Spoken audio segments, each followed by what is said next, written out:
You can now access all of our videos from class 9th to 12th on our app. Download it now through link given in the description. Hi all, हमारे पिछले video में हमने maths का 10th chapter that is circles के important questions जो कि boards में आते हैं उन्हें कवर किया था। इन केस ये आपसे मिस हो गया हो तो ऊपर आ रही लिंक से आप इसे एक्सेस कर सकते हैं। इस वीडियो में हम एरियाज रिलेटेड टू सर्कल्स के इंपॉर्टेंट क्वेश्चंस को डिस्कस करेंगे।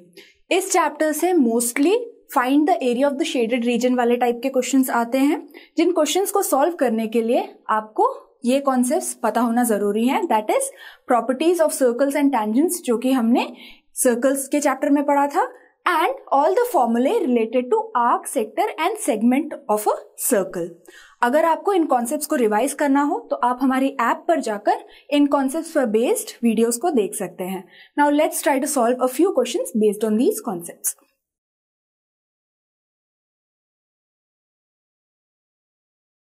गिवन क्वेश्चन में दिया हुआ है कि एक स्क्वायर के चारों वर्टाइसेस को हमने सेंटर मानते हुए 4 आर्क्स को ड्रॉ किया सच दैट ये आर्क्स एक दूसरे को उन साइड्स की जो है मिड पॉइंट्स पर मीट करते हैं। यहाँ पर हमें इस शेडेड रीजन का एरिया निकालना है। तो ये हम कैसे करेंगे? इसके लिए हमें एरिया इस स्क्वायर का पता होना चाहिए एंड उसमें से हमें इन चारों सेक्टर्स का एरिया को सब्ट्रैक्ट करना पड़ेगा।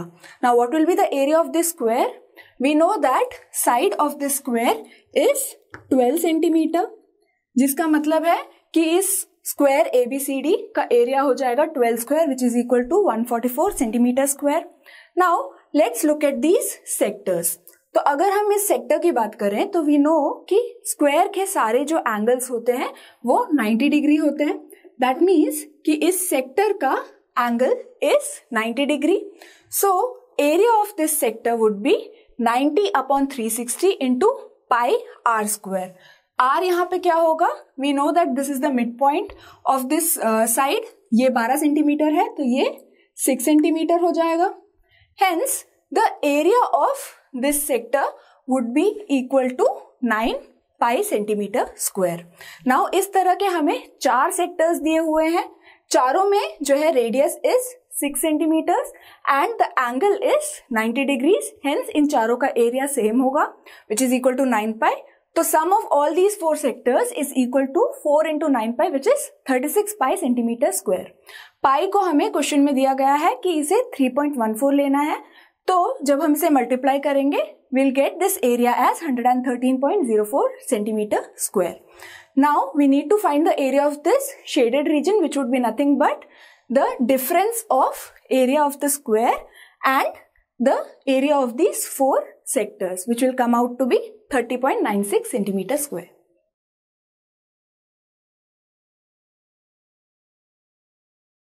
गिवन क्वेश्चन में हमें 2 कॉन्सेंट्रिक सर्कल्स दिए गए हैं of radii 21 centimetre and 42 centimetre. यहाँ पे angle AOB is equal to 60 degrees and हमें इस शेडेड रीजन का एरिया निकालना है। तो इसे हम 2 तरीके से कर सकते हैं।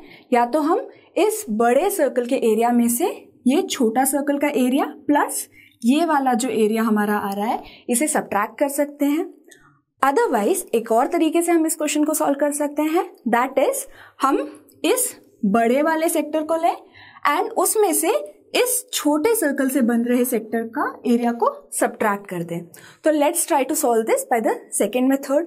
तो यहाँ पर हम देख सकते हैं कि ये वाला एंगल हमारा 60 डिग्री है, जो हमारा कंप्लीट एंगल होता है वो 360 डिग्रीज होता है, विच मीन्स कि इन दोनों सेक्टर्स का एंगल जो है वो हमारा है 300 degrees.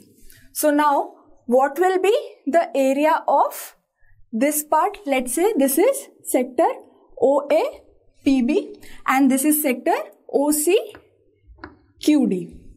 Now area of sector OAPB would be equal to 300 upon 360 into pi 42 square, क्योंकि बड़े वाले सर्कल का रेडियस इज 42 एंड सिमिलरली इस सेक्टर का एरिया हो जाएगा 300 अपॉन 360 इंटू पाई 21 स्क्वायर। तो जब हम इसे सॉल्व करेंगे, यहाँ पर हमें क्वेश्चन में पाई को 22/7 लेना है, तो इसे सॉल्व करने पे हमारा आंसर आएगा that area of this shaded region is equal to 3465 centimetre square.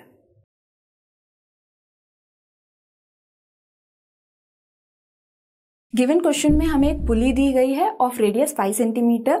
इस पुली पर एक इलास्टिक बेल्ट है जिसे पॉइंट C से पॉइंट P तक स्ट्रेच किया such that OP is equal to 10 centimetre.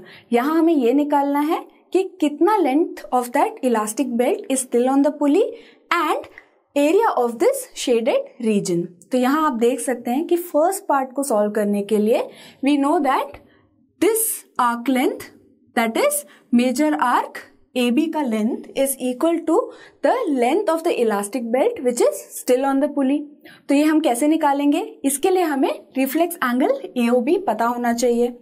वो निकालने के लिए हम सबसे पहले इस छोटे ट्रायंगल OAP को देखेंगे। अगर हम यहाँ पर देखें तो we can see that PA and PB are tangents to the circle and OA is a radius, जिसका मतलब है कि ये वाला एंगल जो है हमारा 90 डिग्री के बराबर होगा क्योंकि radius is always perpendicular to the tangent at the point of contact. तो यहाँ पर हम देख सकते हैं कि हमारे पास एक राइट ट्रायंगल है जिसमें OA is 5 centimetre, OP is 10 centimetre. ये हमारा थीटा है। तो OA upon OP that is base upon hypotenuse is equal to cos theta. तो 5 upon 10 is nothing but 1/2।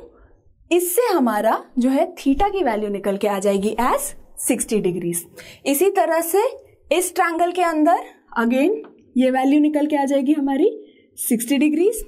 Hence we can say that angle AOB is equal to 120 degrees. अगर हमारा angle AOB 120 degree के बराबर है तो reflex angle AOB कितना हो जाएगा? वो हो जाएगा 360 degree minus 120 degree which is equal to 240 degrees. अब हमें ये रिफ्लेक्स एंगल की वैल्यू पता चल गई, तो इससे हम मेजर आर्क AB की लेंथ पता लगा सकते हैं which would be equal to theta upon 360 which is 240 upon 360 into 2 pi R। R की वैल्यू हमारी 5 सेंटीमीटर्स है। तो जब हम इसे सॉल्व करेंगे तो length of the pulley which length of the elastic belt which is still on the पुली निकल के आएगा हमारा 20.93 centimeters. Now the second part of the question is to find the area of this shaded region. तो इसे निकालने के लिए we'll have to find the area of OAPB and उसमें से हमें इस सेक्टर OAB का एरिया सब्ट्रैक्ट करना पड़ेगा। तो इसे हम छोटे पार्ट्स में तोड़ते हैं। Now let's try to find the area of triangle OAP. तो ये हम कैसे निकालेंगे? We know that this is a right triangle जिसका एरिया होता है हाफ बेस इंटू हाइट। तो यहाँ पे हमें OA की वैल्यू पता है, AP की वैल्यू हमें नहीं पता, बट ट्रिग्नोमेट्रिक रेशियोज की हेल्प से हम AP की वैल्यू निकाल सकते हैं which would be equal to OP sine 60 degrees. तो इससे हमारा AP निकल के आ गया 5√3 सेंटीमीटर्स। सिमिलरली अगर हम इस ट्रायंगल की बात करें तो इसमें BP का जो है लेंथ वो भी निकल के आएगा 5√3 सेंटीमीटर्स। नाउ ट्रायंगल OAP का एरिया हो जाएगा half into 5 into 5√3 that is 25/2√3 centimetre square. इसी तरह से OBP की वैल्यू भी सेम ही होगी। तो area of OAPB would be equal to twice of 25/2√3 centimetre square which is 25√3 centimetre square. अगर हम √3 की वैल्यू 1.73 ले लें तो ये वैल्यू हो जाएगी हमारी 43.25 centimetre square. Now let's look at the sector OAB। इसका जो एंगल है that is equal to 120 degrees. तो एरिया ऑफ सेक्टर OAB हो जाएगा हमारा theta upon 360 that is 120 upon 360 into pi R square. R हमारा 5 सेंटीमीटर्स है। तो जब हम इसे सॉल्व करेंगे तो एरिया ऑफ सेक्टर OACB आ जाएगा हमारा 26.17 centimetre square. Now we need to find the area of this shaded region which is the difference of this value and this value. तो इन दोनों को सब्ट्रैक्ट करने से एरिया ऑफ शेडेड रीजन निकल के आएगा which is nothing but 17.08 centimetre square.